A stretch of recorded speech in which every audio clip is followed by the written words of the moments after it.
What's up? It's me here, and welcome back. So we are going to be doing the Panthers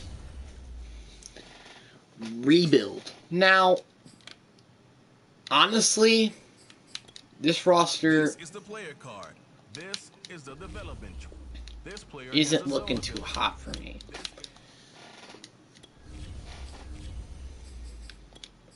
Like, they don't have a good roster right now, and they have a kind of lackluster group right now.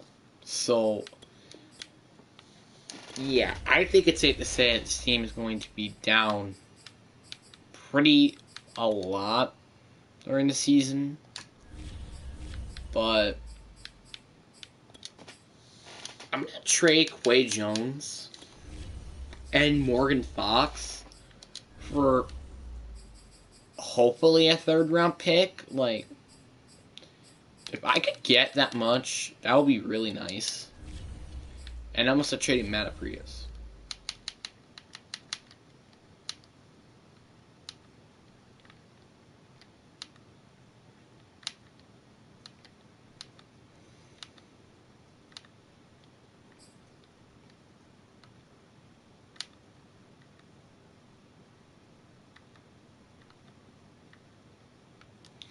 You know what?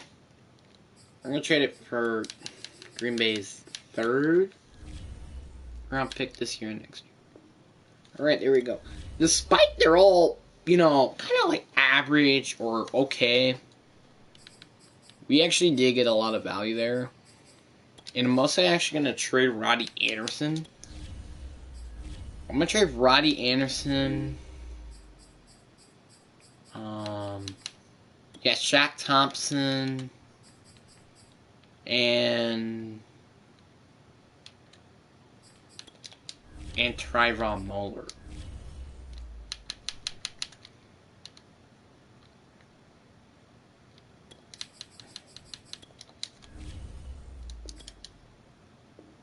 Alright, there we go. So I get 2 first-round picks. I kind of just need to get a second right now, and I guess we're fine.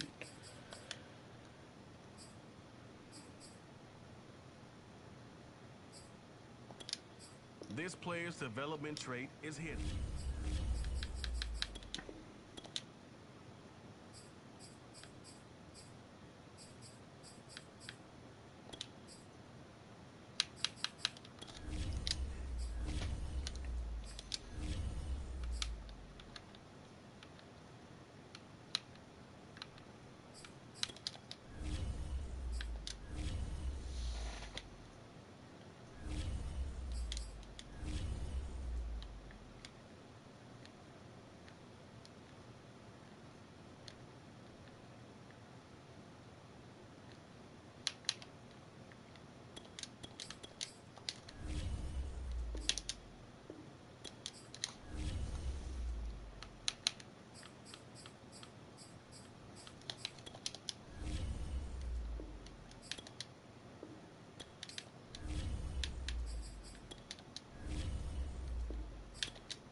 Alright, there we go. So we got a second-round pick. Now all I gotta do is just trade Sam Darnold, because really I don't really want him either. So if I could get like a second-round pick out of it, I'll be pretty happy.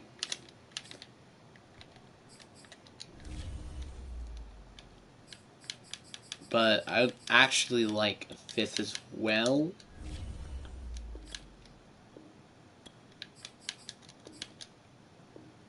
Okay, I'll take a second again next year.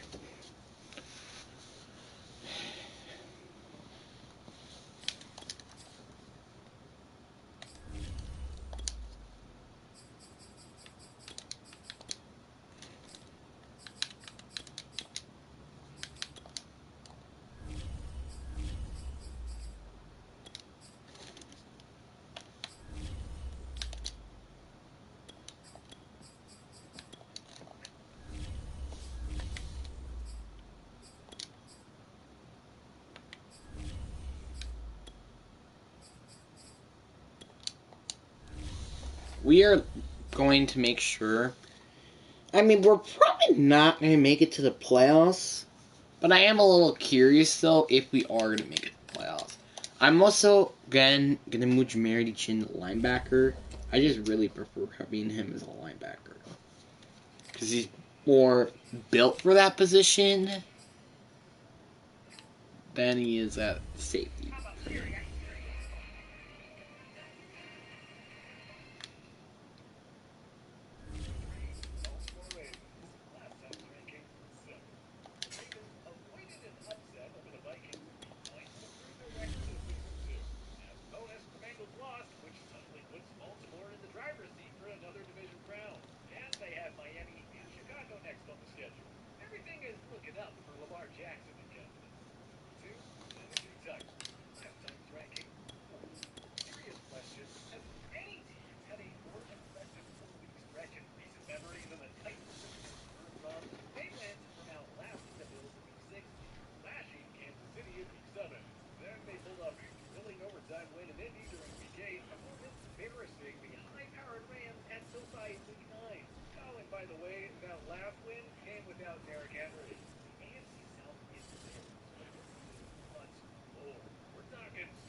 Alright.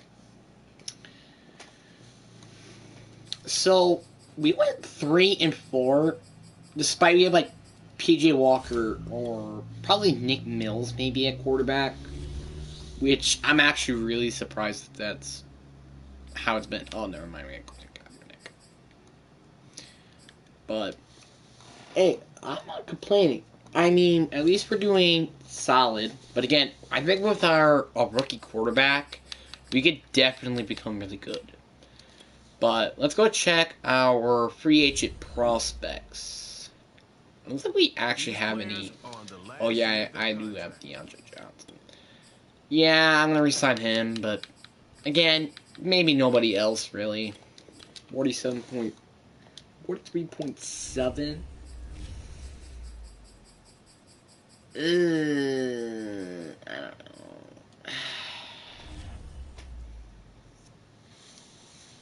But we're not in a winning record, so I'm really not expecting us to go to the playoffs. Unless we, like, win every game except, like, one. I mean, I wouldn't be complaining on that regardment, because I would love that, but, yeah. No, I kind of just want a low first round pick so I could go get my quarterback and hopefully something to fix a wretched O-line, maybe.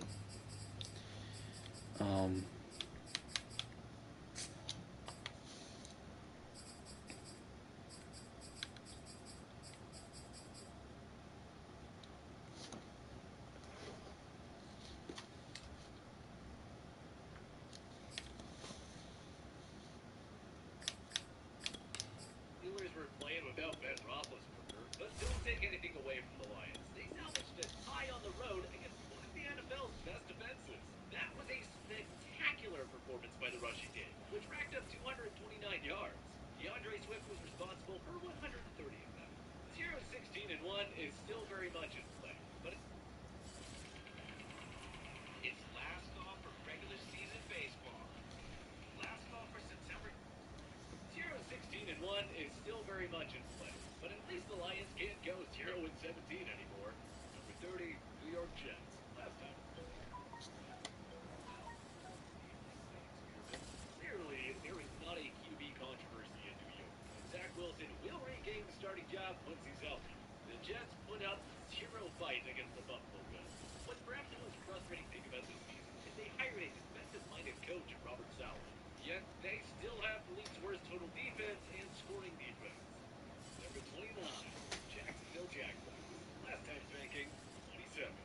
Gotta admire the fight the Jaguars showed on the road against the Indianapolis Colts. This team had no business being in that game, yet they only lost by 6 points.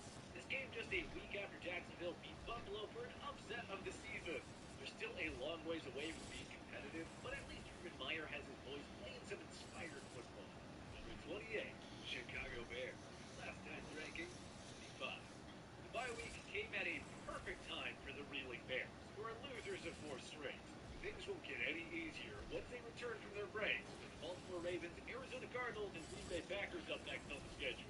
At least Justin Fields seems to be making some progress, but will it continue? Number 27, Miami Dolphins. Last time's ranking, 28. After defeating the lowly Texans Week 9, Miami pulled off a stunning Thursday night upset against the Baltimore Ravens. The supposedly injured Tua Tagovailoa replaced Jacoby Brissett and outperformed MVP frontrunner Lamar Jackson to lead his team to victory. None of the Dolphins' next 4 opponents boast a winning record, so getting back to .500 before Christmas isn't out of the question. But the main storyline for the rest of the season will be all about Tua's development. Can he finally put those Deshaun Watson rumors to bed? Number 26, New York Giants. Last time's ranking, 24. The Giants have found their groove on defense. Saquon Barkley and the skill position guys on offense are starting to get healthy. Could this team repeat 2020 and make another late season surge? We wouldn't discount it. New York got an extra week to prepare for their upcoming. So we have a 6-11 record, which honestly I don't really care. I mean, I really am just in a mood right now that I just want to see this team play good. Kind of. So we had the 11th of the best offense in the league with 27 on defense. Colin Kaepernick didn't really do that well. Christian McCaffrey, of course, was just being Christian McCaffrey, just being an absolute monster. DJ Moore with over 1,000 yards. Christian McCaffrey actually having 900 in the game. Yeah, I mean, honestly, let's face it, none of these guys are going to even be starter offensive linemen. Honestly, I don't care. 12.5 sacks, Brian Burns. 7.5 for Derek Brown. All right, that's exciting. 3 interceptions for Jermaine Chin, 2 for Deontay Johnson and C.J. Henderson, and 1 for Jamari Carter Jr., Justin Burns, and Sam Franklin Jr. So we had 2 interceptions from the same position, and 4 from the same position, but not in the same spot. Yeah, that's nice. Welcome to your franchise staff. Alright. Like, Matt Rule is a defensive coordinator. I hope you know that. The fact this guy, like, I mean, he's not a defensive coordinator, but, like,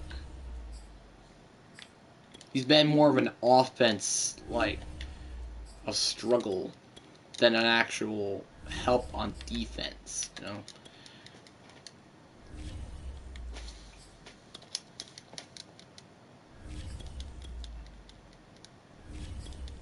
I can't wait for Thursday night game. This Thursday night game going to look good.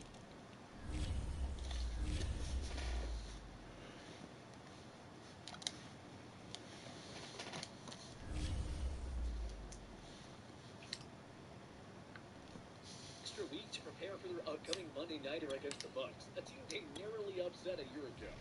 Number 25, Philadelphia Eagles. Last time's ranking, 26.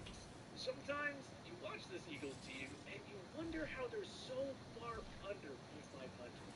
Defense has played well above expectations. And of course, Jalen Hurts and Devonta Smith have been virtually unstoppable at times.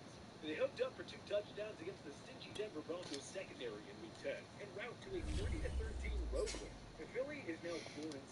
They're still alive in a very wide-open NFC wildcard race, and they only have 2 games remaining against teams with winning records.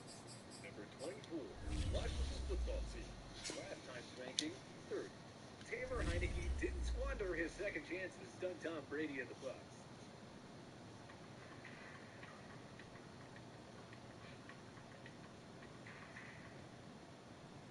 Get a different medium sub at a special price every day from the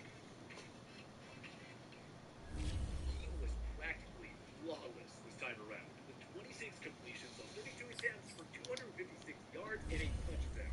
And the defense had its best performance of the season, picking off Brady twice while completely shutting down the Bucs offense. This was a feel-good win for a team that's got to be feeling depressed after losing Chase Young for the season with an ACL tear. Number 23, Atlanta Falcons. Last time's ranking, 18. Few teams have been more frustrating than the Falcons. It's 1 step forward and 2 steps back with this team. They were an all-around mess during Sunday's 43-3 blowout loss to the Dallas Cowboys. How does an offense of this magnitude only put up 3 points? It's back to the drawing board ahead of Thursday night's meeting with the Pats. Number 22, Seattle Seahawks. Last time's ranking, 19. Russell Wilson's return amounted to 0 points for Seattle. The defense had one of its best performances in some time, holding Aaron Rodgers and the Green Bay Packers to only 17 points. But their effort was not rewarded with a W. What a frustrating loss for the unraveling Seahawks, who look poised for their first losing season in the Russell Wilson era. Number 21, Denver Broncos. Last time's ranking, 16. Alright, I guess we can classify the Broncos as pretenders. That was a humiliating outing against Philadelphia. Just when it looked like this team was ready to go on a run after that big win in Dallas. Don't be surprised if Teddy Bridgewater's embarrassing effort on that Darius Slay fumble return proves to be the defining point of another frustrating season in Denver. Number 20, San Francisco 49ers. Last time's ranking, 23. The 49ers continue to confuse us. This time, they were expected to lose to the Rams on Monday night, only to deliver a convincing beatdown of their NFC West rivals. At 4-5, they are right back in playoff contention. They still don't feel like a legit Super Bowl contender, but I doubt any team would be happy to host them in a wild card game. And if you do have to face them, good luck containing Deebo Samuel.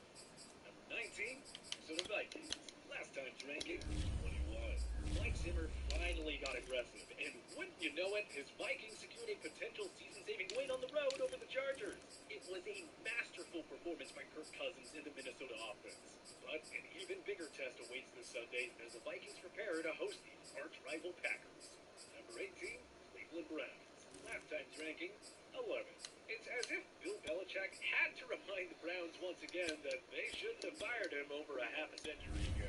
Cleveland suffered a brutal beatdown at Gillette Stadium, reminiscent of the ones they received during the Brady era. At 5-5, they're not quite done just yet, but it's hard to be optimistic about their postseason chances with efforts like this. Number 17, Carolina Panthers. Last time's ranking, 22. If there's one team to look out for that's not above .500, it's the Panthers. Cam Newton is back. He rushed for a touchdown and threw another in Carolina's dominant win over the Kyler Murray-less Arizona Cardinals. Newton should be the starter from here, and he doesn't even have to be great for the Panthers to have a chance. A healthy Christian McCaffrey and his elite defense will carry the bulk of the workload. Cam just has to be another working piece to their puzzle. Number 16, New Orleans Saints. Last time's ranking, 15. Victims of another horrible officiating mistake, the Saints couldn't overcome a phantom roughing the passer penalty in their heartbreaking loss to the Titans. Trevor Siemian has been excellent in relieving the injured Jameis Winston, but how can you win when the officials continue to make such horrendous calls? At any rate, the Saints remain in the driver's seat for at least a wild card spot. For now. Number 15, Las Vegas Raiders. Last time's ranking, 14. Are the Raiders headed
you implode during your bye week.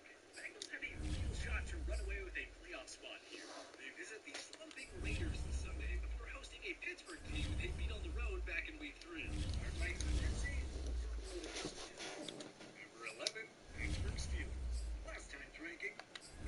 Speaking of blown opportunities, the Steelers blew many during their tie at home against the winless Lions.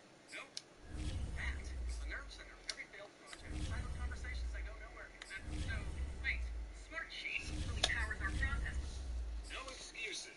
Even if Roethlisberger was out, and if the weather was miserable, you gotta win these gimme games. The Ravens and Browns lost this week as well, so hey, that's good for the Steelers. But it's hard to come out of Week 10 happy when you can only salvage a tie in what was your easiest game on the schedule this season. Number 10, Tampa Bay Buccaneers. Last time's ranking, 6. It was only a matter of time until the Bucs' one-dimensional offense, secondary woes, and mounting injuries caught up to them. Next thing you know, Tom Brady is looking more like his age, and the defending champs have now lost 2 in a row. Brady has thrown 4 picks in his last 2 outings, but it's the defense that's the real cause for concern. If Trevor Siemian and Taylor Heineke can carve them up, what's going to happen when they face guys like Carson Wentz and Josh Allen in weeks 12 and 14, respectively? Number 9, Los Angeles Rams. Last time's ranking, 12. A wild week for the Rams ended in utter disappointment. Coming off their week 9 loss to the Titans, things seem to be looking up with the acquisition of Odell Beckham. Then, one day later, they lost Robert Woods to an ACL tear. A few days after that, they were manhandled by the Niners on Monday night. This team is in a downward spiral right now. Perfect time for a bye week. Week 3, Kansas City Chiefs. Last time's ranking, 12. Remember when people were wondering if Patrick Mahomes had hit his peak, even though he's only 26? Good times. Anywho, 3 straight wins for KC. The latest in absolute demolishing of the rival Raiders. This entire offense, from Mahomes to Tyreek Hill to Travis Kelce, looks like its vintage self once again. And no, in case you didn't notice, that once horrendous defense has allowed just 38 points over the past 3 weeks. In other words, go ahead and put them down for a 6th division title. Number 7, New England Patriots. Last time's ranking, 10. But I thought Bill Belichick couldn't win without Tom Brady. Mac Jones has been excellent, but it's mostly New England's rushing attack and the stingy defense that's winning ball games. That right there is a recipe for going deep into January, and the Patriots have it firing on all cylinders. The evil empire is back in business. Sorry to those Patriot haters who thought it was all over once TB12. Number 6, Baltimore Ravens. Last time's ranking, 3. Thursday night's loss to the Dolphins was a big-time blow to Baltimore's hopes of claiming the low first-round bye in the wide-open AFC. Is it time to start worrying a bit?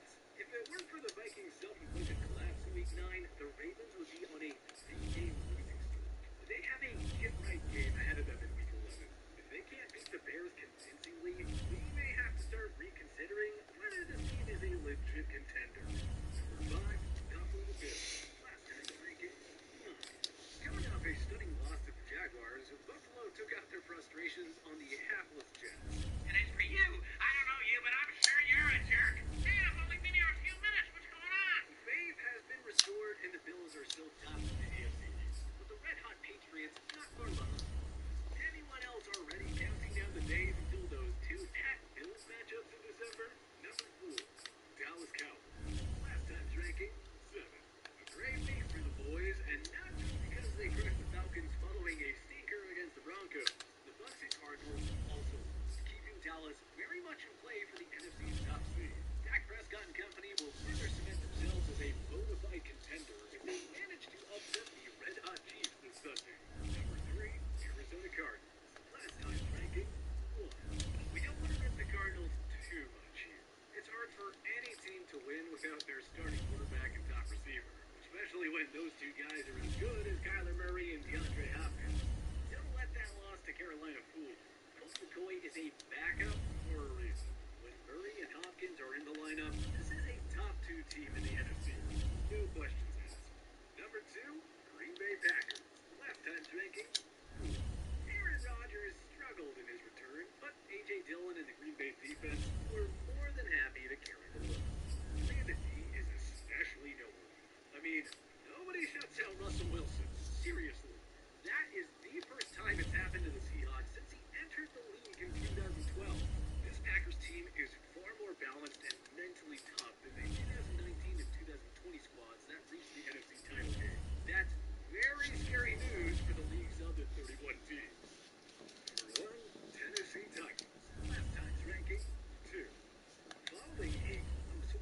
Saints, the Titans reached an impressive feat that hadn't been accomplished in 18 years. Mike Rabel's group just keeps getting by top-notch opponents, even without Derrick Henry and Julio Jones. They're clicking on both sides of the ball and have made their case as the team to beat in the NFL right now.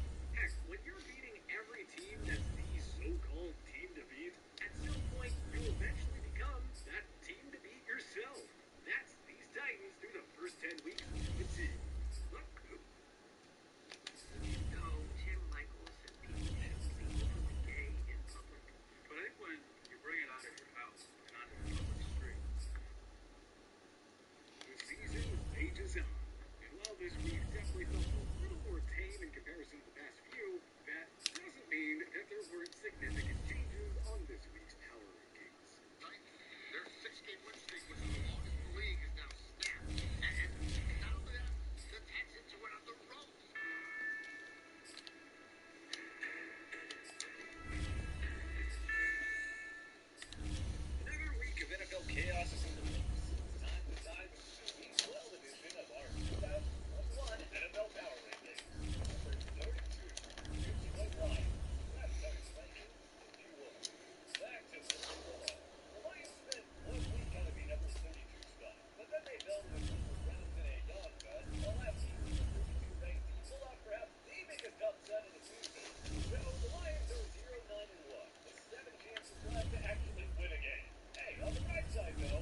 Vegas Raiders.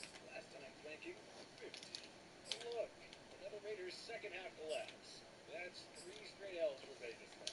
They've been held to 16 points or less in each of those defeats, and Gus Bradley's defense is suddenly looking more like last year's terrible unit. Boy, do the Raiders need to turn things around and fast. It won't be easy, though, with the Dallas Cowboys next on the schedule. Number 2, Miami Dolphins. Last time's ranking 27. The Dolphins and Raiders are polar opposites. For the third straight year, the Raiders are collapsing following a hot start, while the Dolphins are getting hot after a sluggish first half. 10 days after stunning the Ravens on Thursday Night Football, the Bills held on for a tightrope win over the Jets. That is 3 straight wins now, and neither land wins or opponents have winning records. Maybe we should only close the door on Ryan Flores' group just yet. 21, Denver Broncos. Last time's ranking 21. The Broncos were on a bye, but GM George Baker was busy during his off week, handing out multi-year extensions to stud receivers Tim Patrick and Courtland Sutton. That's great news for fans in Mile High City. And at 5-5, the Broncos are still very much alive in the AFC wildcard race. Number 20, Carolina Panthers. Last time's ranking 17. Ron Rivera bested Cam Newton for their first showdown for the Carolina Panthers. The 2015 league MVP looked very good for the most part, but a loss is a loss. Even with the Bank of America credit fired up, Carolina's defense still struggled against Taylor Heineke. That road group is now 5-6, but they're still in the thick of the NFC playoff race. If Cam can continue to shine, you have to think they're a strong bet for one of those final 2 wildcard spots.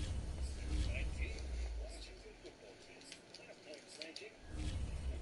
Speaking of teams who are alive in the NFC wildcard race, the legend of Taylor Heineke lives on after leading 2 MVP-winning QBs in back-to-back weeks. Seriously, Washington has to consider giving this guy the reins for 2022 and beyond. He's certainly capable of winning games, as he's shown time and time again. Up next is a team with Seattle on Monday night, and a prime opportunity to make it 3 in a row. Number 18, Philadelphia Eagles. Last time's ranking 25. Maybe these Eagles are for real. Jalen Hurts is playing at a global level. He's now cashed 2 of the NFL's top defenses in consecutive years. Darius Slay is having a career year. Devontae Smith is having a heck of a rookie season. And best of all, their remaining 6 games are against the Giants, Jets, Washington, Giants again, Washington again, and Dallas. In case you didn't notice, there are some very winnable games in this. When our largest capacity third-round dishwashers from Whirlpool, you won't have to leave them hanging on. Blender jar. There are some very winnable games in there. Number 17, San Francisco 49ers. Last time's ranking 20. And just like that, the 49ers are alive and well again. After displaying the Los Angeles Rams on Monday Night Football, the 49ers made the trip to the other side of the country and gave rookie Trevor Lawrence a rude welcoming to the NFL. San Fran is now 5-5 with 7 games to go. Up next, the pivotal home showdown with the identical 5-5 Minnesota Vikings in a game that just might determine who qualifies for the postseason. Number 16, Cleveland Browns. Last time's ranking 18. The Browns may have got the W, but they only beat a winless Detroit team. With a backup QB, mind you, by a score of 13-10. And they were at home. Baker Mayfield is clearly too banged up to be effective right now. If Cleveland is dead set on making the postseason, they should consider letting him sit a few games and put Case Keenum in. Because if Baker can't get it done against the Lions, how do you think he'll fare against the likes of the Steelers and the Bengals? Number 15, Okay, here we go. The Jets now on the clock. The Panthers now on the clock. Alright, so I think what we're going to do is just literally just try to get 2 first-round picks in a second.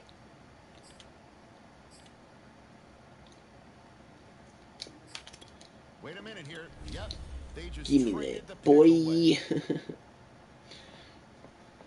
So we get the 18th pick. Okay, the Panthers on the clock now. Who I want to go with, though? I don't want to go with receiver quite yet.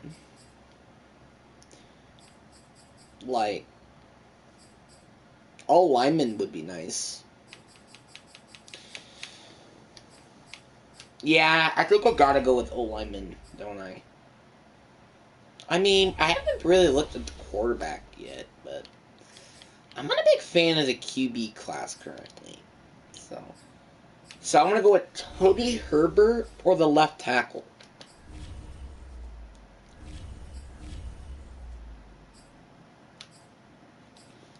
Or Max Proctor, right? I think that's his name. Oh. I don't want any of them, bro.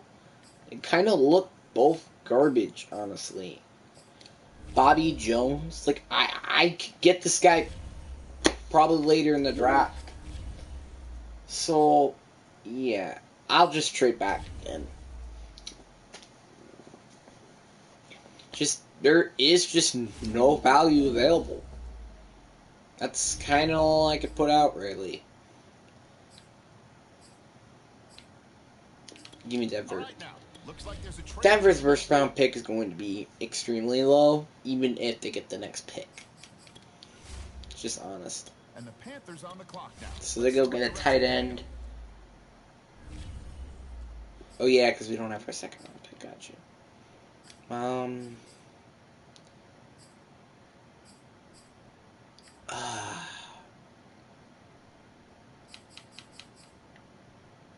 Do I want to go with Jerry Cross? I mean, again, I would love an O-lineman. It's just if he's good. I like Jerry Cross. Give me Jerry Cross. Now on the clock. Jerry Cross looks nice. Alright. I'll probably trade for Jets seconds, which one of us is ours, for Tampa Bay's first round pick. Because there were a lot of players I would like to get in the first round. Or Deontay Jackson.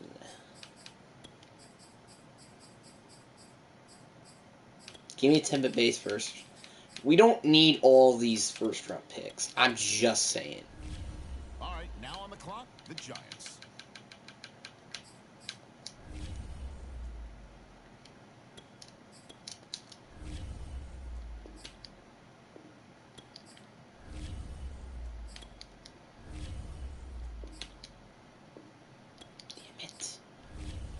You know what? I don't care. I'll do it. But I gotta get something in return. I can't just let that happen. Alright, 2 seconds in the fifth for 2 seconds and a first. I think that was probably one of the world's bullcrappest trades I've ever seen. But honestly, I don't care. If I get the first second overall pick, I'll take it, coach. I'll take it. So, yeah, there is one receiver I would like, but there is a corner that I would like as well as safeties, dude. You know what? Give me Trey Jackson. Like, he has D in zone coverage, and yet he was supposed to be graded as a top 5 prospect. The Cardinals are now on the clock. Oh. That's why. Never mind. Never mind. Down that guy is a top 5 pick. Now we turn to the Panthers. They're on the clock. Yeah, that's going to be a big steal in the future, but now it would probably just seem like a terrible pick by us. Julius Peters is definitely a guy who I want. Like, this guy looks outstanding. So let me give him Julius Peters out of Clemson.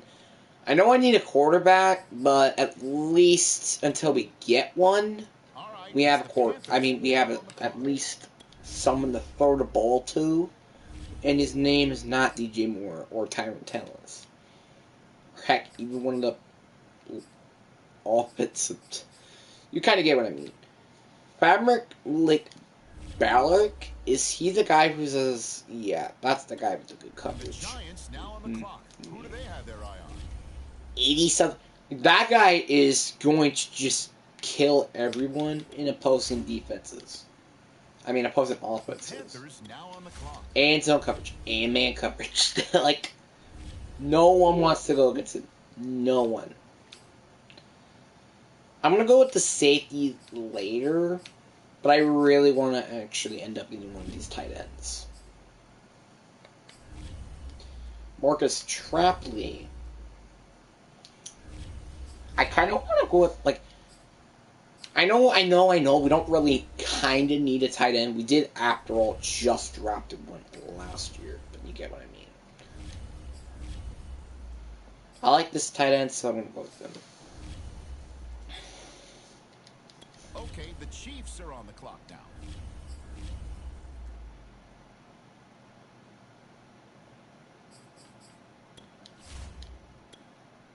Okay, the Panthers on the clock now.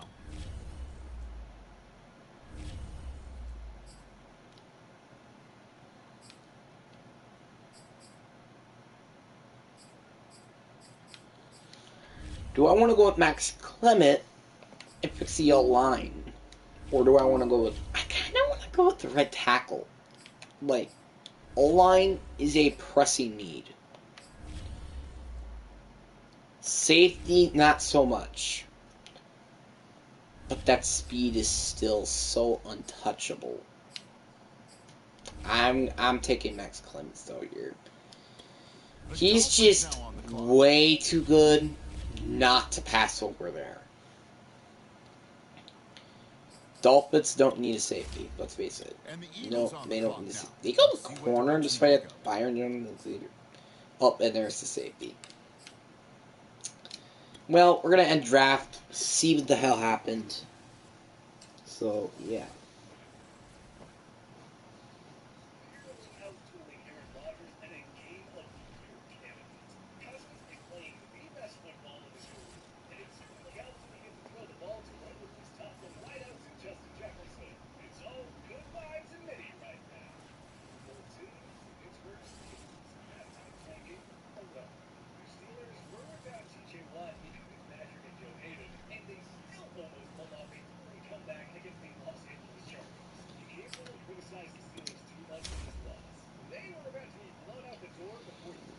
Alright.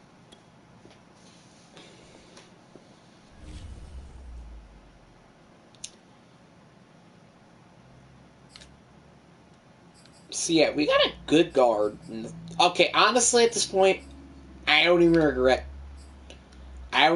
it. Patterson is a 76 overall receiver. Yeah, this was a pretty good draft by us. You're telling me this guy's a 69 overall? Excuse me? Alright. Well, I mean, safe to say, we're going to have one of the world's best defensive units ever.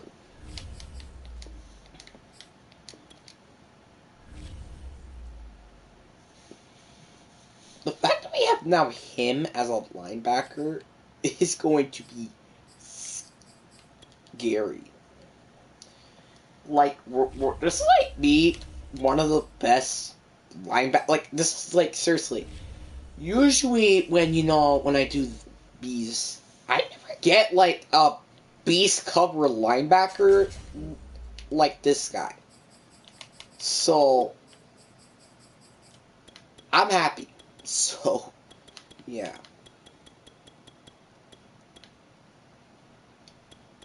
$77 million coverage. Look, and also, let me say this. I got this man in third round. Yes, third round. Third round. Yeah, this corner, I kind of don't regret it. Getting him, I'm just like, how does this guy have D in zone coverage? It just makes no sense. Like, how is this corner this good, but yet he has D in zone coverage? It just, I'm sorry, it just doesn't make any sense, bro. I'm sorry. It just does not make any sense. So, on offense, You got 2 cornerstone offensive linemen. But, you know, I'm usually scared of going for a lineman. I don't regret taking these 2. I don't regret it. And now we got Peterson in the building. I wonder, so if I decided to trade up, let's say, and go get that safety, was that going to be a good move for us, or was that an absolute terrible move for us? Let's find out. Nope. Don't regret it. He's a 67 overall safety. I don't think he would have been worth a lot of the picks that I ended up having. So, yeah. I kind of want to get rid of C.J. Henderson, but I really can't. And also next year, I'm also gonna, well, like the next all season, because I don't want to do it now. I probably am gonna get rid of Terry Marshall Jr. Okay. So yeah, we had a very, when I mean very, I mean a very good round 2. Like, we had a really good draft in general. We had Clark Weaver. He was a 64. Nice. And Prince Charles Michael, who might have a little bit of a little linebacker controversy. Oh, never mind. He is definitely not gonna have a controversy there. But he seems okay in terms of coverage. But he is definitely not should be rated a 60. I'm just saying that. But we got a good defense. I mean, we have a good offense. But I'm actually curious. How is our, like, second round? Like, 100% we had the best. Wow. Oh, whoopsie daisy. I was like, wow, this class is good. Okay.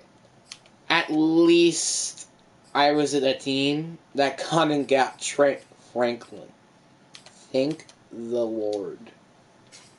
But we did end up getting the best player in the class in the second round. But Caleb Phillips is the second best, who is a D tackle, which we actually didn't need that position. So that sucks. But we also got we had 2 top 5 players in the third round. That's second round. That's good. We do get the best player in the first round. Not really a big surprise because of upgrades. Yeah, I am a little upset though. We didn't get Frank Snell, but I'm also not really regretting it because we got Franklin, who's going to just be a generational talent. We did get a good tight end in the later third round at least. Fourth round, holy cow, the Denver Broncos. This is probably going to be the biggest steal of the draft right there. But we did end up going with a guy with 3 overalls lower, but it was still worth a value. 5th round. Wow. Well, I mean, the corners in this class were pretty good. Some of them were terrible, but some of them were good. There's 2 70 overall receivers, 69 overall fullback. But, again, I don't care. I don't care. We had a pretty good draft either way. And I like this defense. This defense looks really freaking good. We have 4 good corners. 4 of them. But the only issue is we gotta fix the safety position. We have to. It's just like, it's awful. If we want to go anywhere in the playoffs, we need at least a solid safety. Criticized the Steelers too much for this loss. They were about to be blown out the door before their never-quit attitude and a timely punt block by their special teams unit rocked them right back in it. But here's the scary thing. None of Pittsburgh's 7 remaining games are against teams with a losing record. Needless to say, Mike Tomlin's group will be battle-tested big time here. Number 13, Indianapolis Colts. But here's the scary thing. None of Pittsburgh's 7 remaining games are against teams with a losing record. Needless to say, Mike Tomlin's group will be battle-tested big time here. Number 13,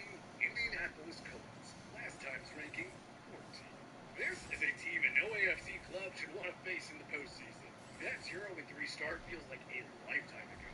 Indianapolis just destroyed the powerhouse Bills in their own stadium, thanks to Jonathan Taylor's 5 touchdowns. Carson Wentz is quietly having himself a career season, and even the defense has turned things around by racking up the sacks and turnovers in bunches.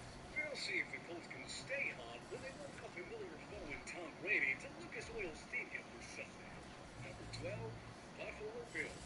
Last time's ranking, 5. What an ugly and humiliating defeat for Sean McDermott's group. Buffalo has already surpassed last season's loss total, and there's still 7 games left. Josh Allen has been hot and cold all season, and right now, he is as cold as ice. Leslie Frazier's defense has started to slip up as well, and all of a sudden, the Bills are behind the Patriots for the AFC East lead. Number 11, Los Angeles Chargers. Last time's ranking, T. Struggling with acne? Discover La Roche-Posay Effaclar Dual Action Acne Treatment. T. How do you know this is a different Chargers team? Well, they looked like they were about to pull off another classic Chargers choke job, only to pull off a big victory at the end. A blocked punt and a Justin Herbert pick allowed Pittsburgh to quickly erase a 17-point deficit. But Herbert's 53-yard strike to Mike Williams held up as the winner, and the Chargers narrowly avoided a 4th loss in 5 outings. Number 10, Cincinnati Bengals. Last time's ranking, 12. The Bengals regained their swagger after the bye, holding the Las Vegas Raiders offense to only... So we went 2-5. That is a little depressing. But I don't care. Because let's face it, we don't have a good defensive line. We don't have good safeties. So yeah, I don't really care. And also we don't have a good quarterback, so I don't really care. I just hope that our defense at least played like top 20. We got Colin Kaepernick again.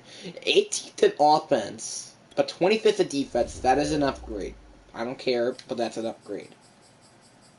23 sacks. I mean, that's better than last season, so I'll take it. Christian McCaffrey, of course, is doing well, as you think.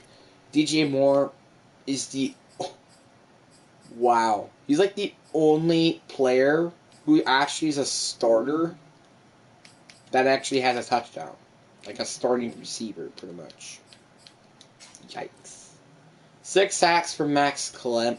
Again, he was a 4th-round pick. I don't care. I don't care. I don't care. I just... glad he didn't put up like 8 sacks. Jerry Cross with 5. Okay. Defense for Mary Chin is really starting to get in that groove. Oh, I did not meant to check interceptions. 2.5 for Brian Burns. Woof. That was a ugly game for him. 2 sack for first half. 2 for Erie Gross Montos. 1.5 for Jamari Chin and Derek Brown, who's gonna for sure look like an absolute monster for years. 1 sack for Franklin Lagina, Brandon Roy, and John Davis III. 0.5 for J.C. Horn, Troy Jackson, C.J. Henderson, Herman Johnson Jr., and Noah Dawson. Jesus, there were so many players with that. 1 reception for Franklin Eback, as well as J.C. Horn and John Tate Jackson. So, nice. Yeah, we're definitely going to have a losing record, but honestly, I don't care. I just really want to get a quarterback pretty badly before it's too late. The Bengals regained their swagger after the bye, holding the Las Vegas Raiders offense to only 13 points in a potential season-saving victory. Joe Burrow didn't have to be at his best for Cincy to snap its 2-game losing skid, which goes to show just how well built this 2021 squad is. Number 9, Los Angeles Rams. Last time's ranking, 9. The Rams' bye came at a perfect time. They got some extra time to prepare for Aaron Rodgers and the Packers in what may be arguably the most intriguing game remaining on the 2021 regular season schedule. Can Matt Stafford and company avoid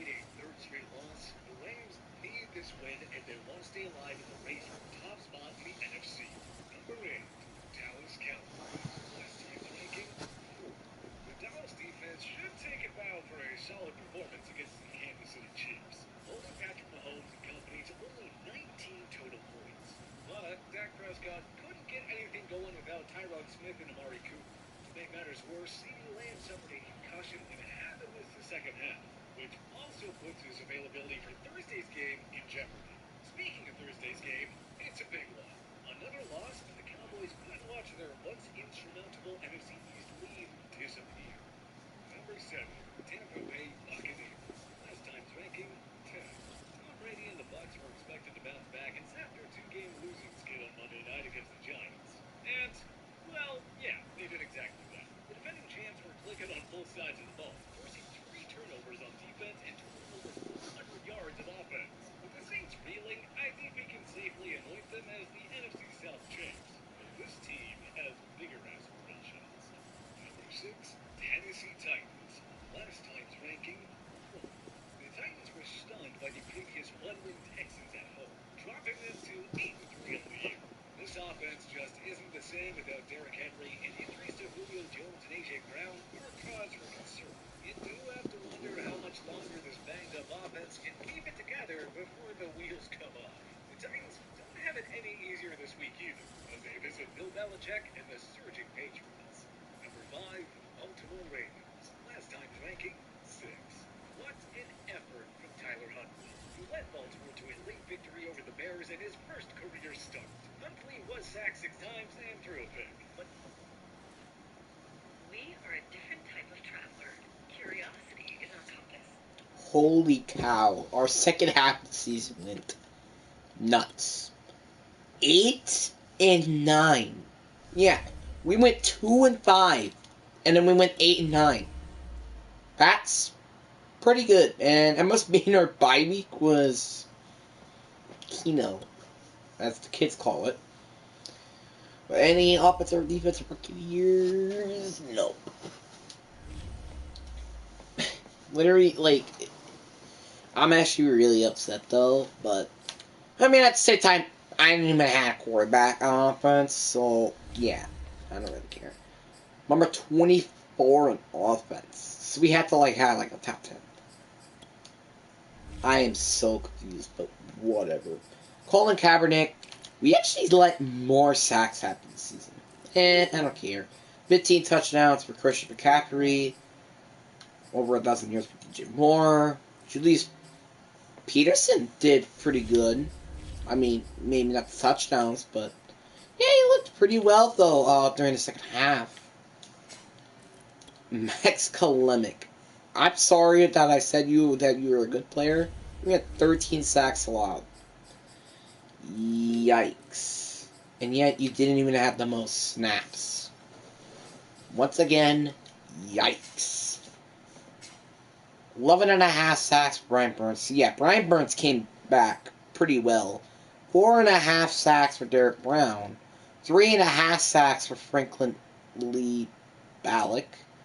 Yuri Gross-Matos with 2.5. 2 for Byron Roy. 1.5 for Jermaine Chin and Darvick Nixon. 1 for Chris Bars, J.C. Horn, Darrell Johnson Jr., and Larza Camara. Then 0.5 for Trey Jackson, C.J. Henderson, Sam Franklin Jr., and a Noah Dawkins. Like, Jesus, we have so many people. 3 sacks for Dante Jackson, 2 for Trey Jackson. We have 2 Jacksons. Freaking ridiculous. 1 for Franklin Lee Balak, 1 for also for J.C. Horn and Rashawn Garland. But yeah, we gotta fix the quarterback in this. Like, seriously, if we can fix the safety and the quarterback position and the O-line, I guess, we're kind of fine. Like, I'm not really joking though. Like, we'll be probably in a breeze for years to come if we just do that and us sign all these guys who we need to sign on contracts. Yeah. Okay, so as much as how many corners we have, I would love trade Gross. And by the way, I thought we had a. Oh yeah, I forgot because we. Okay, gotcha. So we have the number 8th pick and 13 and 20. We had 3 first round picks. I don't remember we had 3 first-round picks. Okay, then. Honestly, I don't care. I don't care. I don't care. As long as we do have them, I don't care. I don't care. Who do we? I know we have to sign Brian Burns, which that's going to be a main priority. Oh, we have to sign DJ Moore. Oh, that's gonna suck. All right, $108 million contract. Payton has made more than $20 million per year. Will Handers, I only had for a little bit, just because I actually wanted, maybe a little bit of veteran to complement every single one of these mediocre offensive players. Offensive linemen. So that's why I only had it for 1 year. I'm definitely not going to let him. I might want to let him I'm going to let him walk in free agency. But if no one wants to sign him, I might just sign him on a cheap 1-year deal contract like I did last season.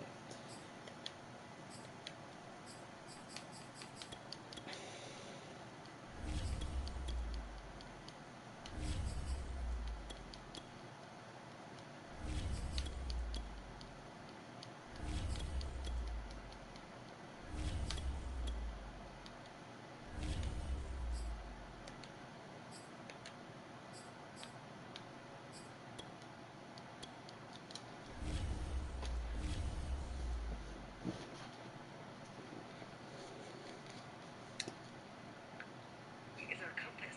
Our desire to live fully and richly unites us. We are the explorers. Join us and enjoy 50,000 bonus miles with the United Explorer card. Sacked 6 times and threw a pick, but he displayed a remarkable resilience and mental toughness to help the Ravens retain top spot in the AFC North. Another grade A coaching job by John Harbaugh's staff. Number 4, Green Bay Packers. Last time's ranking 2. It was a tough loss to absorb as the Packers fall behind Arizona in the race for the conference's number 1 seed. It was an uncharacteristically horrible day for the defense that did nothing against Vinny's top offensive stones. Rodgers' fourth quarter heroics came too little too late. The truth is, a terrible first half led to Green Bay's undoing here. It's on to the Rams for Week 12. Number 3, New England Patriots. Last time's ranking 7. And just like that, the Patriots are among the NFL's elite again. It took Bill Belichick 1 season to rebuild his match to a juggernaut. And the rest of the NFL should be downright terrified. They're owing opposing offensive linemen and quarterbacks, or opposing pass catchers have nowhere to get open. And on the other side of the ball, the pass O-line and rushing game are wearing defenses down like it's the 70s all over again. Who in the world wants to face these guys in the postseason? Number 2, Kansas City Chiefs. Last time's ranking 8. Just like old times, Belichick's bad. Mahomes' Chiefs who look like the top 2 squads in the AFC. The scary thing is, Mahomes and the KC offense still haven't kicked it into full gear yet. They're winning with a rapidly improving defense that has held opponents to just under 20 points in 4 consecutive weeks.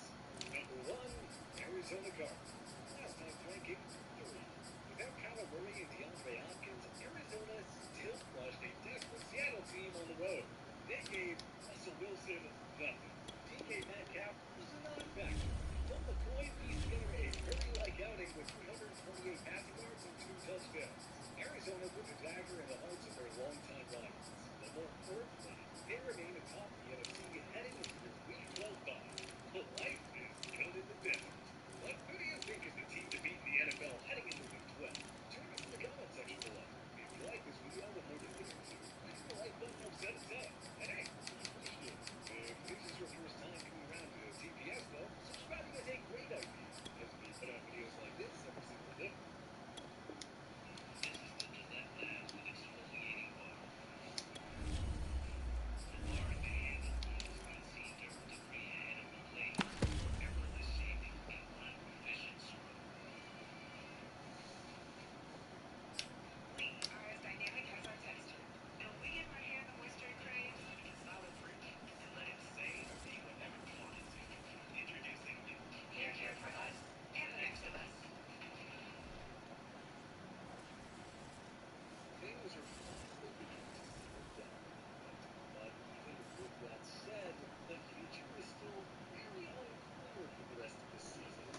tell you, from my heart and my cowboy-loving soul, my Cowboys are officially in trouble.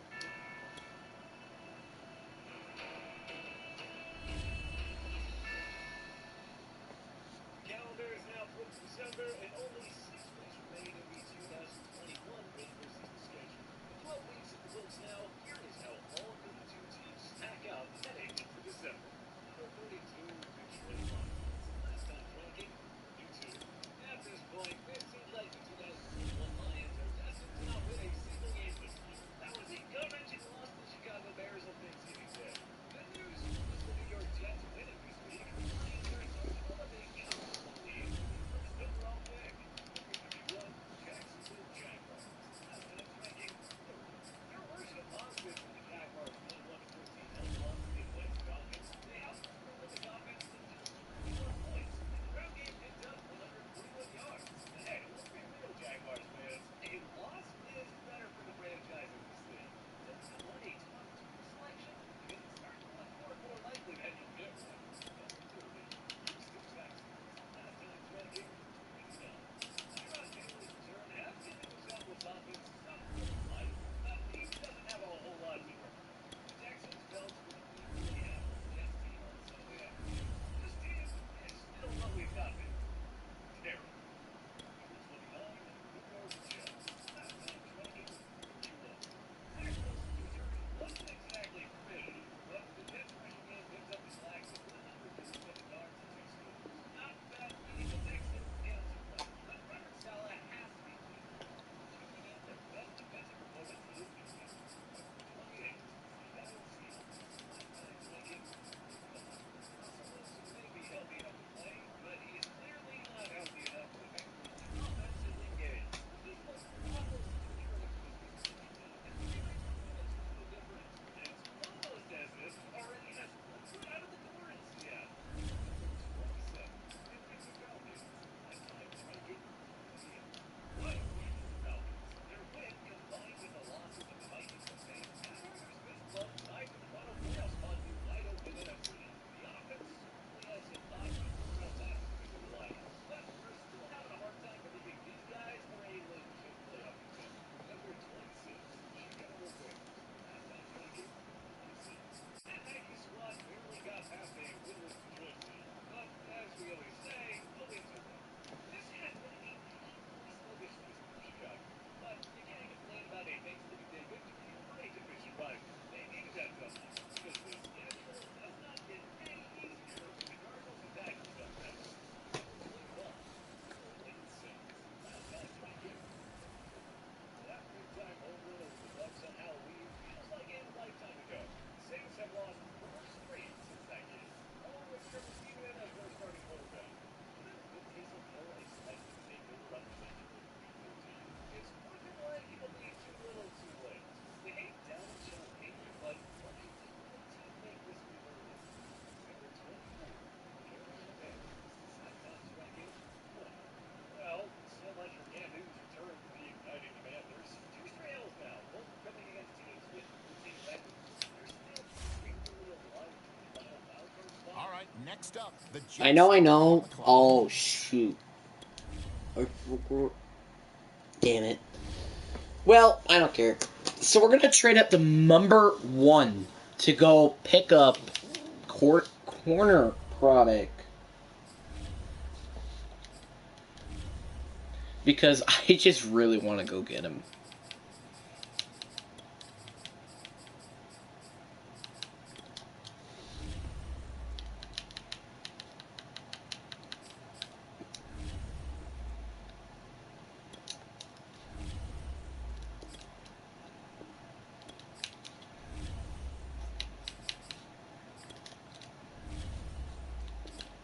Well, hold on a second now. It appears a different team is filling out a card right now. And that can mean only one thing, people. They just traded the pick.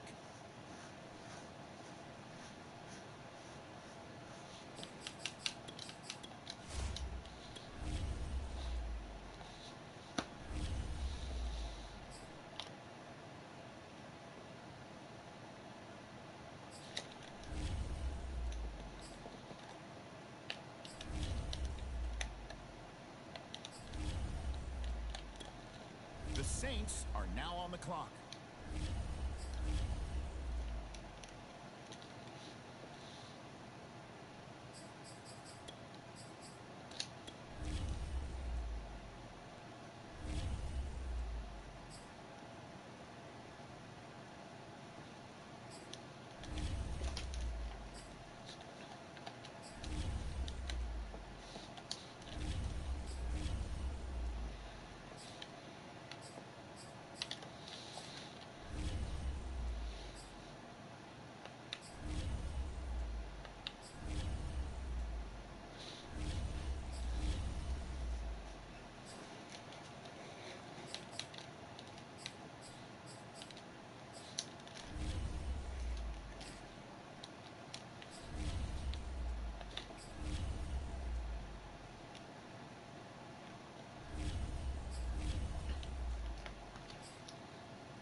The Chargers now on the clock.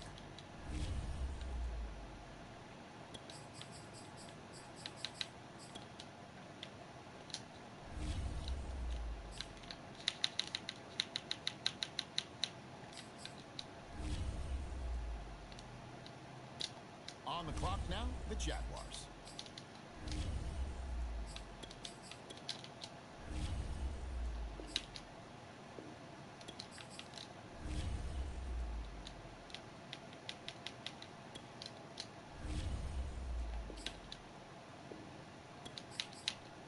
Okay, here we go. The Raiders now on the clock.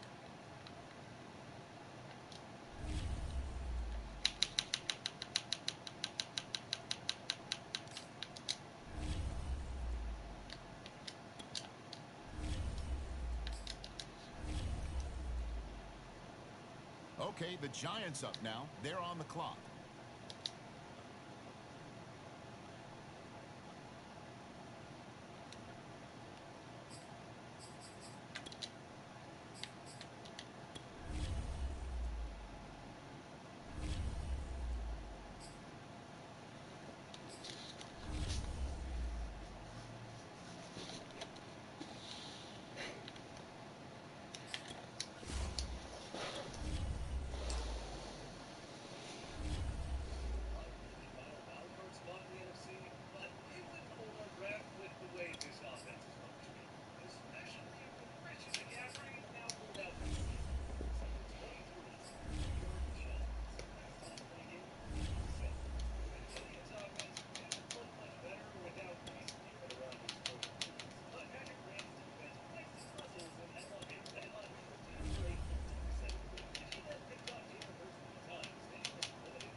We've got some action here, folks. They've traded this pick. We'll have the details in a moment.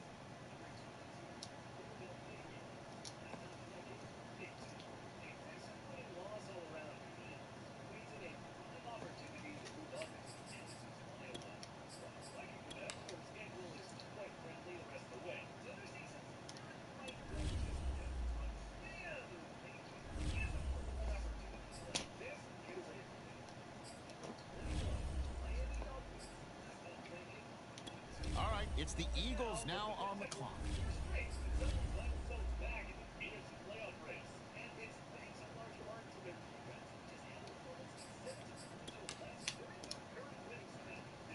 And the Panthers on the clock now. Let's see what direction they go.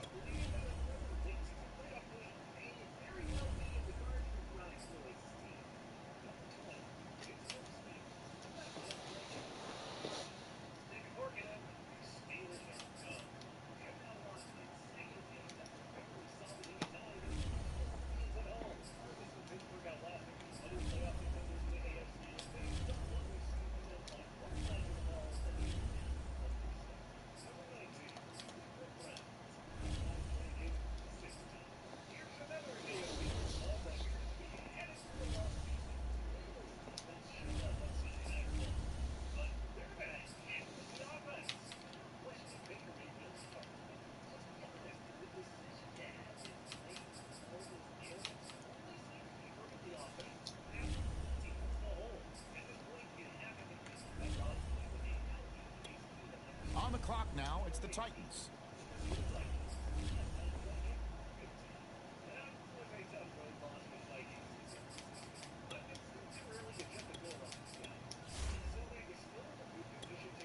Now we turn to the Panthers. They're on the clock.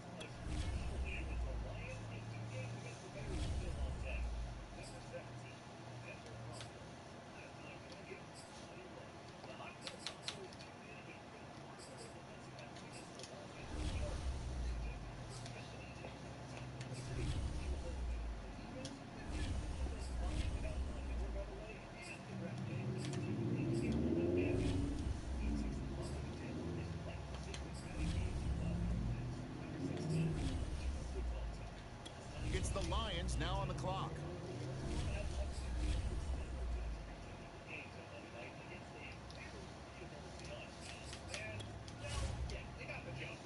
All right, it's the Panthers now on the clock.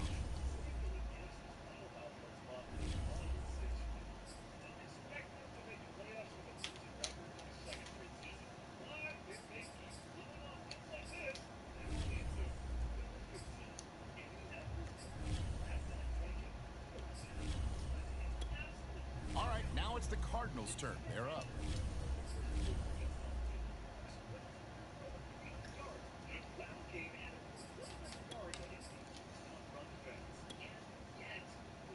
The Panthers now on the clock.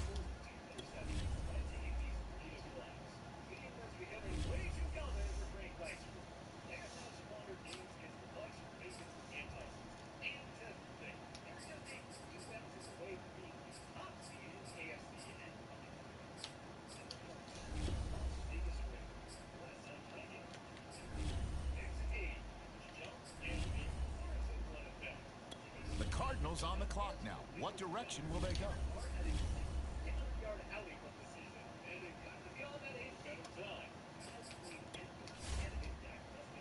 Okay, the Panthers on the clock now.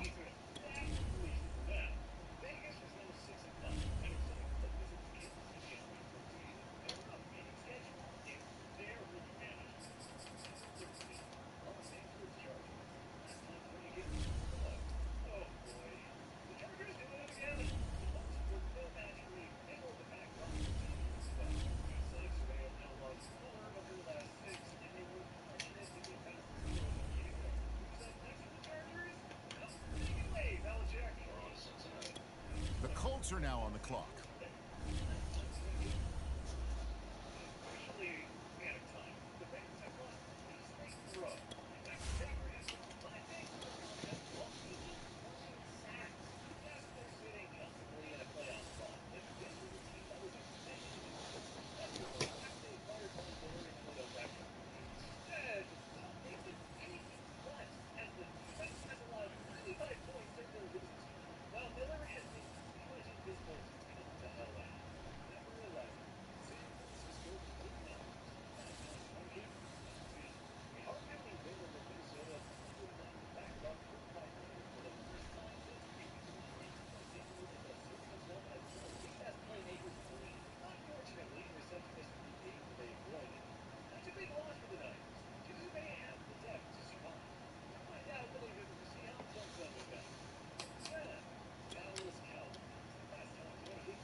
That was a really good draft, I think.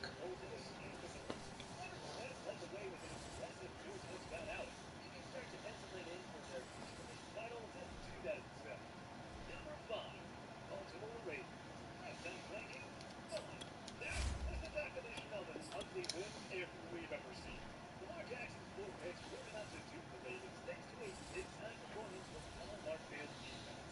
Even though Long's rushing game only gained 4 yards on 17 carries, and Baker Mayfield was punted for less all game long by the Baltimore pass rush. The Ravens flexed their muscles yet again, and now they sit atop the AFC. Number 4, Kansas City Chiefs.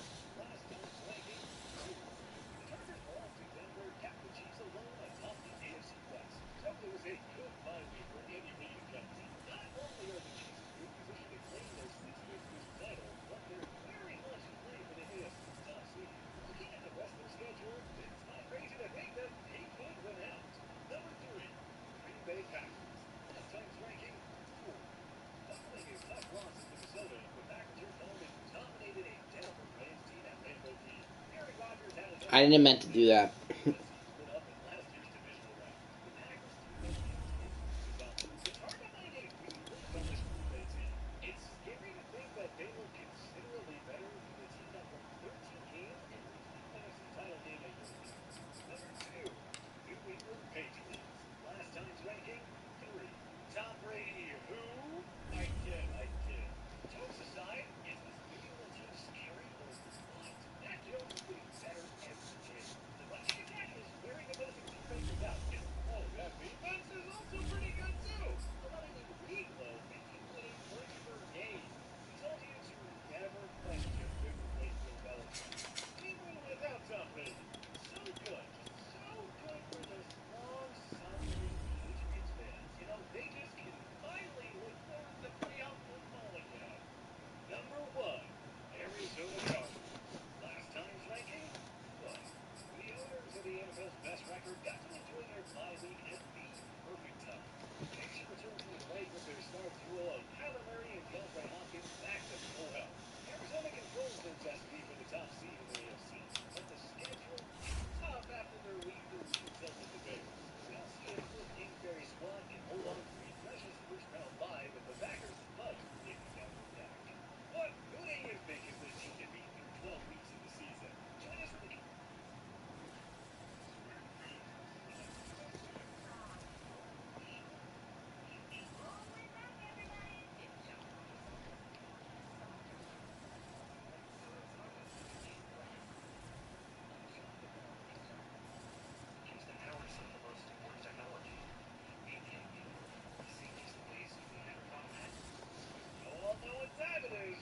time for another round of power rankings.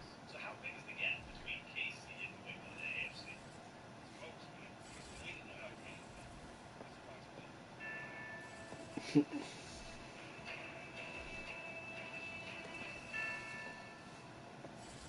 5 weeks remain in what has been a crazy and unpredictable 2021 NFL regular season. Let's take a look at how the 32 Number 32, Houston Texans. Last time's ranking, 3rd. Congratulations to the Texans of getting embarrassed by the Indianapolis Colts. That loss coupled with the Detroit Lions' first win of 2021 has inched Houston closer to the first overall pick in the 2022 draft.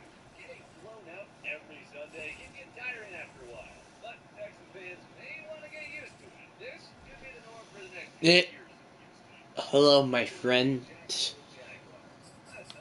I actually just noticed that. So we went 4-2. Yeah, that's awesome. We're going against the Commanders next. Oof. Hope we can win that one though. 29 in offense. Okay, that's a little frustrating. But our defense is at least playing absolute high level. Okay, a rookie quarterback. Been doing alright. I mean, I'm not that surprised he's been running the ball a lot.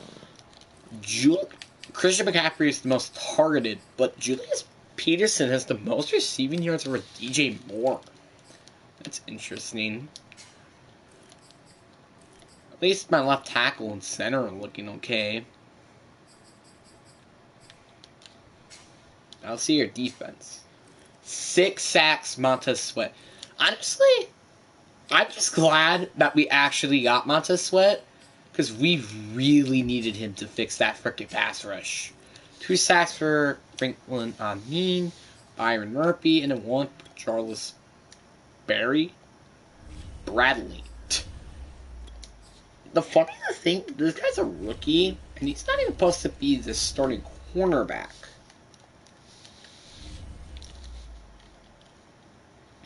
But, hey, I'll take it.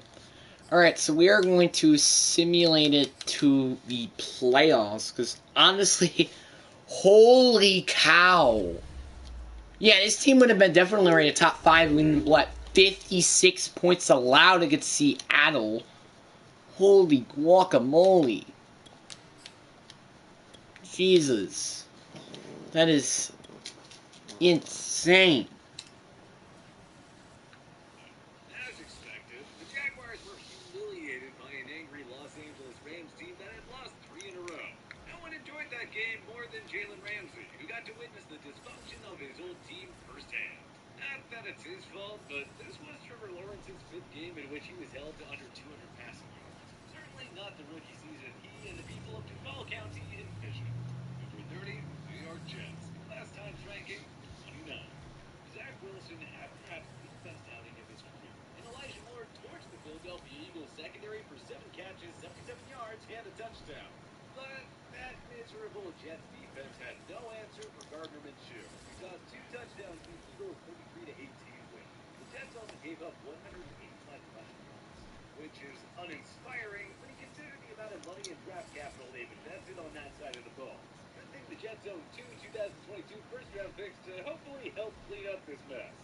Number 29, Detroit Lions. Last time's ranking, 52. Jared Goff hit Amon-Ra St. Brown for the walk-off touchdown against the Minnesota Vikings to finally give the Lions their first win in 2021. Take that, 2008 Lions and 2017 Cleveland Browns. I never won before. I may never win again. That's my boy. Number 28, Atlanta Falcons. Last time's ranking, 7. Never won before. I may never win again. That's my boy. Number 28, Atlanta. Stop us if you've heard this before, but the Falcons were annihilated by Tom Brady and company on Sunday. Yeah, Kyle Pitts is great, but we're already wondering that the Falcons regret not taking Matty Ice's successor at number 4 overall when they had the chance. This franchise needs a giant overhaul. Their competitive window is officially slammed shut. Oh my god. We made to the number 1 seed in the NFL. Let's go, bro. I hope my quarterback at least did something, and he wasn't like the only reason why we didn't at least had more than a 12-5 record. Yeah, he wasn't. 6 in offense. Boom. 20th in defense. Defense. You went to literally top 10 to top 20. How? 32 sacks allowed, 16 interceptions. At least Christian McCaffrey didn't have a fumble. Who the hell is Shi Smith? Who is he? Christian McCaffrey had a good season. Julius Peterson had a good season. As well as DJ Moore did not get targeted as much as I expected he did. Dude, Clement, you gotta be better than that. I'm just saying that right now. 13 sacks from Montez Sweat. Like, both double-digit sacks from Brian Burns and Montez Sweat. Woof. Connor Yarnbard, my new rookie safety, got 4 interceptions. 3 interceptions for Byron Murphy Jr., 2 interceptions for Frank Lapine and Try Crawl, who is a rookie corner.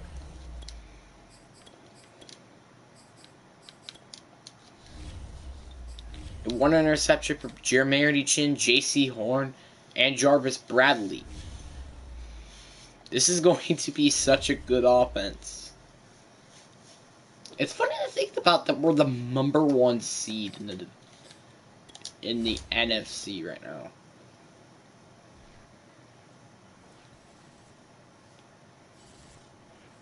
And we're going against the Dallas Cowboys. Oh boy. You know what? I want to play. I actually really want to play this team and just see how good this team is.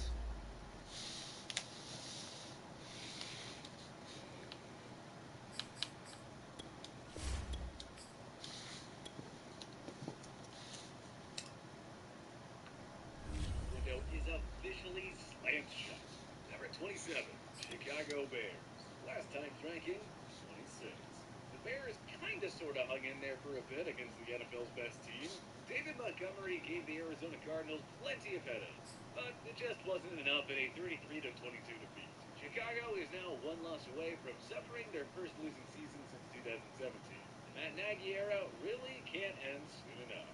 Number 26, New York Giants. Last time's ranking, 23. You knew the Giants didn't have much hope against a red-hot Miami Dolphins team, especially without Daniel Jones. Mike Glennon was misfiring all afternoon, and when he was on target, his receivers were less than best. Better one quarterback. Nothing on the scoreboard, 0-0 All right. as the offense gets ready to take over the football. Come on, Gardner. You got this. First carry of the game for Christian McCaffrey. Get off me. Now open field. He will go out right near But the fact that I'm gonna use human joystick for Christian McCaffrey, I could just break some Usually we ankles see on runs this like this as the offense. defense breaks down later in the game, but this guy is setting the tone early, running through all types of tackles and putting the defense back on its heels. Boom, perfect dot. This throw caught My boy, left side. And they'll Patterson. end up getting this one all the way down inside the 20. Our game not even 2 minutes old, but a quick red zone opportunity. They come up 1st and 10 at the 16. They'll look to throw. And it's caught. No, that's right. A 16-yard touchdown. And the Panthers. And we drop you into the start of this next possession. The score, 7-0. They start on the ground with McCaffrey. He works his way forward for a couple up past the 30. The last run got a couple. Here's 2nd and 8. They'll give it up to McCaffrey.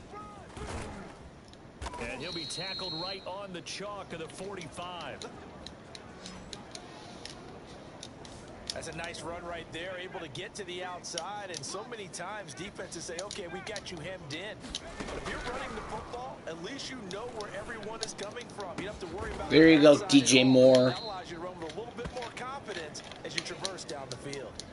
Well, Charles, you look at this offense, they're the #1 seed, a Super Bowl favorite, but it's hard to avoid the topic that this is a rookie quarterback under center making his first ever postseason appearance.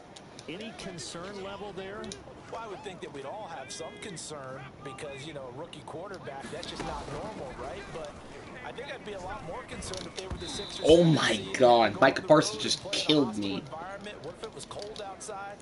But here you've got a guy Hey, that's Clement, are you gonna solid all block year, him? led them to all those wins, a #1 seed. I think they have unquestioned belief in him. They also feel like they have a responsibility to help carry him along as well. And he will slide to a halt at the end of that one. We just saw a nice example of why teams often bring in baseball guys to teach quarterbacks how to slide in key situations. You want to protect Come on. your franchise Oh, guy, come make sure on, he doesn't dude. get hurt. He did exactly that on that play. A perfect slide to avoid the big hit and pick up a first down. 2nd and 4. Forced out to his left. And he will slide to a stop. He does have the first down. They go play action here on 1st down. Steps away to his left. Toward the end zone, but that's going to wind up incomplete. Oh, I like that right there. Not only was it the right play, throwing it away like that, frankly, I think it was the only play. Yeah, got outside of the pocket, realized he had nothing, just chucked it free. And he will take it across for a Panthers touchdown. A 6-yard touchdown run. And the Panthers lead this now 13-0 here in the opening quarter of the ball game. I'm pretty sure that was a passing play, but he took. The Panthers out there and ready to begin their next drive. And right now they're saying, hey, let's keep this going. 2 drives, 2 touchdowns. Yeah, can't ask for a better start than that, can you? I mean, this is the way you practice it. This is the way you rehearse it. But right now, the play calling, they're locked in really well. 2nd and 5. Off the play fake, he'll look to throw. He'll get this out wide here to McCaffrey. Oh my god! And he's able to get this one down to the... Oh my god, bro. Look at this. Well, not yet. But, dude, this man jumped straight to this man's freaking chin. Oh my god. Christian, you are a monster. As well as DJ Moore. Easy touchdown pass. Carolina. DJ Moore. This Carolina offense at the line, ready to go. And the ledger for them so far looks pretty good, doesn't it? It certainly does. Touchdown, touchdown, touchdown. God, Sure Christian. They've got to feel very good about the groove that they're in at this stage of the game. 2nd down and right back to McCaffrey. But his ability is starting to actually suck. With a 3rd down and about 9 to go. I swear to the Lord, you better block. This is McCaffrey on the give. What is blocking? Literally no one is blocking. Up to stop him at about the 16.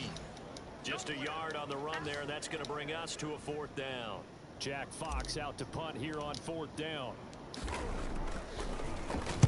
And this is away. It's a high kick, and he got. Come on, get the ball, get the ball, get the ball, get the ball. Come on. Oh, he couldn't get there.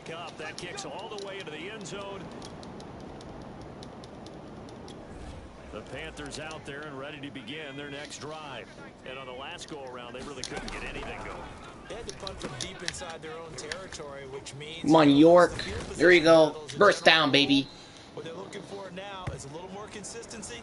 Move the ball at least a few times on offense, get a couple of first downs, and hopefully flip the field. Yeah, just something to build off of. That's what they're looking for here. Now on 1st down, he'll drop to throw it. Oh, not sure he saw the linebacker there as that's batted down and incomplete. And that's a nice job there because you've got to play the ball, not the man when in coverage. That'll keep you away from a lot of needless penalties. And he's able to knock that one. There you go, tight end. Tight end path right there. Inside the 40. Good strong throw and catch right there. And so far in this game, the alleys have been open for them to get completions, and they're taking advantage of it. That one almost intercepted, but it's incomplete. Not a good throw there, and it'll be 2nd down. They'll stick with the passing game as he looks to throw. No, bro. Bro, that gotta be completed, bro. Come on. They want to increase their lead, and they want to do it with a big play. Unable to connect in that attempt. There you go, nice catch from DJ Moore. Call timeout, call timeout, call timeout. Use the 2nd of their timeouts as the clock will stop with 34 seconds to go before halftime. From the 13 now, they work on 1st and 10. From the red zone now, they'll look to throw to the end zone, but it's incomplete. Are you blind, refs? Everything he throws to go for a touchdown, but I guess he's got to wait to try and pick up that 3rd. Boom, touchdown. No one was there. No one was there to block DJ Moore. Or guard, I should say.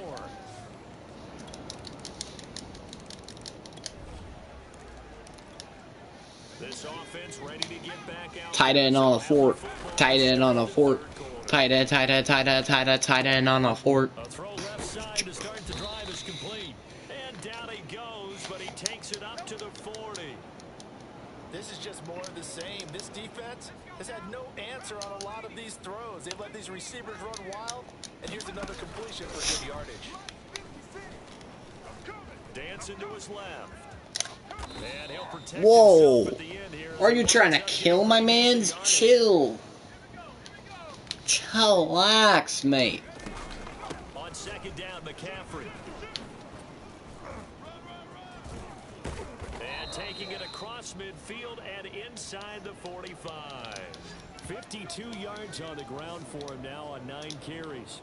So 1st and 10, and if they score on this drive, might have to start digging into our second half blowout material. He's going to look deep for more. Touchdown! Seriously, you need to put someone else at... Bro, put Travion Diggs on DJ Moore, for real. You are just letting him get open over and over and over again. Still well in control of this ball game despite giving up that touchdown a moment ago. A run there on 1st down gets 3 up to the 28. And now it looks like they're going to be in the hurry up. Another run with McCaffrey on 2nd down. First, it's first, it's first. Well, you certainly have to give a little credit here because they're playing this game now at their pace. This is ball control football, sustained runs, taking their time and making it work. And he's across the 40, 3 extra yards to the 43. 7 yards on the pickup there, and it'll leave him with a 2nd and 3. It's a short one here, complete to his tight end. Touchdown! A big play there. 57 yards. The Panthers out there and ready to begin their next drive. They are just putting things together so well here, drive after drive. They really have captured the momentum, haven't they? They've taken momentum and pretty much not just give him a jersey, but a seat on the bench as well. Whatever do you need, you've got it, because the way they're stringing things together and creating that distance between them and their opponent, it's really hard to narrow that gap. And the other part is they're taking their spirit away from them too. Yeah, now they're just looking to add to that total. 2nd and 9 now. Oh, come on. If that was a sleep, that would have been a touchdown, bro. Was very confident in his ability to fit that one in. I would say it was over. You know what, I'm going to set a streak and see what happens. Oh, now you run man-on-man coverage. Now you run man-on-man coverage, huh? No one about Christian McCaffrey. Why is he wide open for a solid gain of yards? Yeah, send a blitz. Send a blitz. We don't need time to throw the ball anyway, sir. Get off me. Get off him. Get off him. He's gonna put up a ton of points anyway. Get it off him. A big play there on the catch and run. No let up in this passing game. They've been a well-oiled machine throughout. And I actually saw a few guys on the sidelines at the end of the 3rd quarter doing the old hold up 4 fingers college sign, meaning the 4th quarter is ours. And they we're expecting that, aren't you? Complete over the middle. That's Peterson.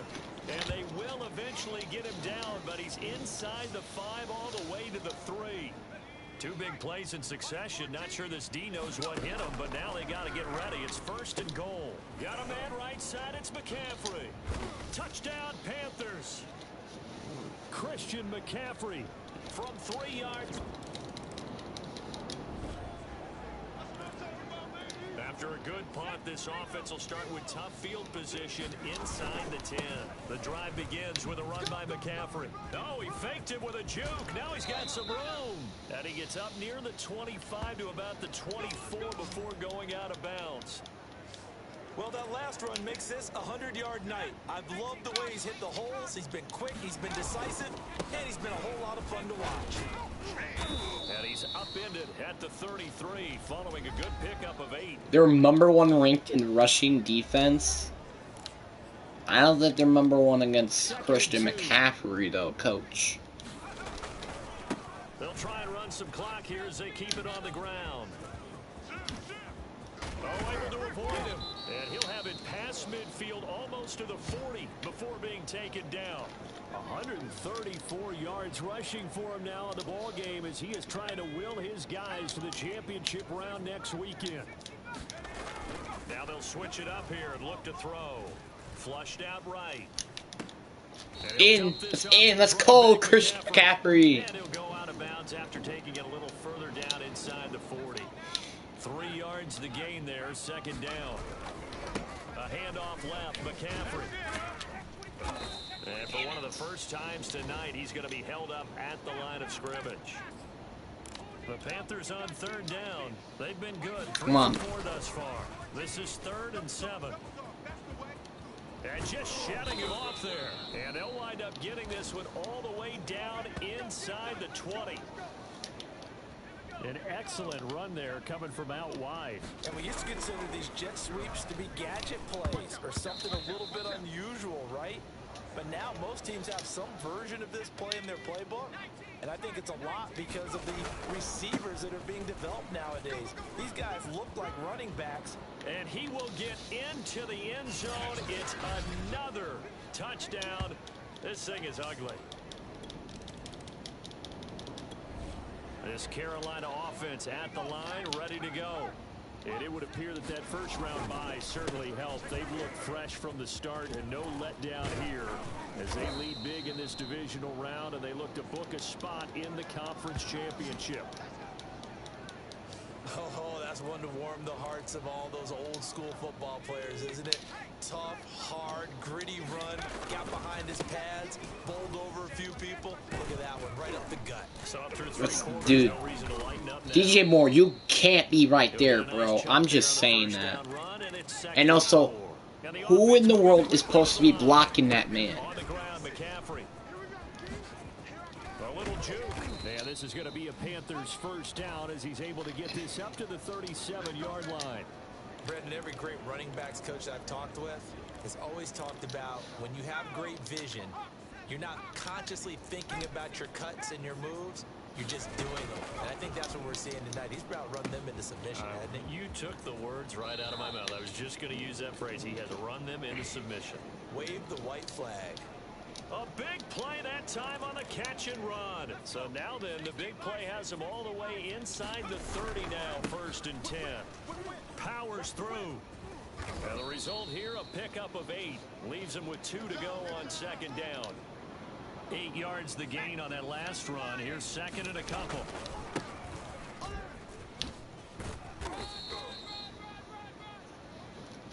But we always talk about good down and distance, allowing offenses to expand their playbook. Ooh. Well, 2nd and 2, that means your playbook's wide open. You can run just about anything. But a lot of times, the play caller, he just looks down at his sheet, sees the short yardage runs, and goes to one of those. And they're moving on to the conference championship. How about this? What a tremendous feeling to get to the game that can get you to the Super Bowl. A fantastic season.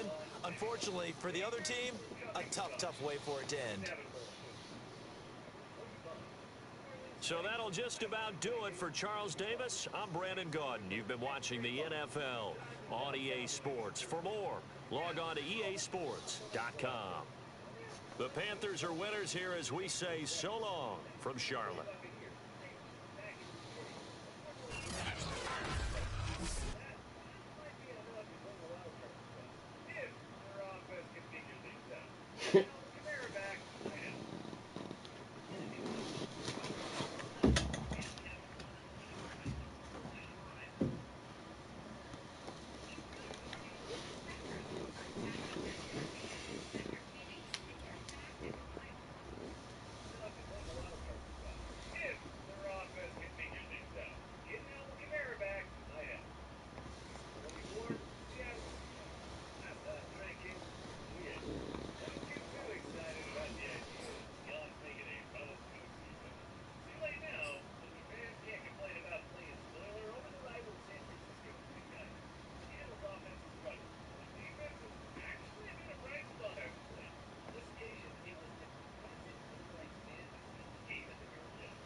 Peace.